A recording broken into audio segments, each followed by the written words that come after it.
Radhe Radhe, good morning সবাইকে। আজকে সকাল সকাল স্নান করে ঠাকুর ঘরে চলে এসেছিলাম। এই যে আমার লাড্ডু সোনা, আজকে লাড্ডু সোনাকে নয়নতারা, টগর ফুল, পদ্ম ফুল দিয়ে সুন্দর করে স্নান করিয়ে সাজিয়ে দিয়েছিলাম নতুন জামা পরিয়ে। আর এই যে আমার জগন্নাথ, বলরাম, সুভদ্রা, এই টগর ফুল, নয়নতারা ফুলগুলো সমস্ত কিন্তু আমার বাড়ির গাছের ফোঁটা। আজকে তাই ঘরের সমস্ত ঠাকুরকে, জগন্নাথ দেব, রাধা মাধব, রাধা গোবিন্দ সবাইকে সুন্দর করিয়ে স্নান করিয়ে তিলক পরিয়ে ফুল দিয়ে আসন সাজিয়ে পুজো দিয়েছিলাম। আর এই যে সাদা অপরাজিতাগুলো, এগুলো কিন্তু বাড়ির গাছেরই ফোঁটা। আর নীল অপরাজিতাগুলো যখন বাজারে জবা ফুল কিনতে গিয়েছিলাম তখন নিয়ে এসেছিলাম।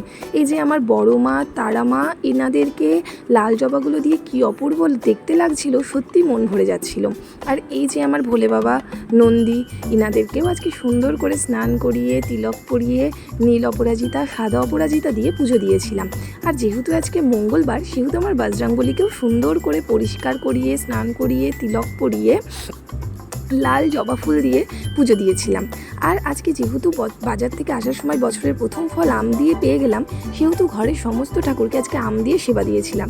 আর আমার পাশেও একজন বসেছিল, তাকে দেখাতে পারিনি, কতক্ষণে এই আমগুলো খাবে সেই অপেক্ষায়। টাটা।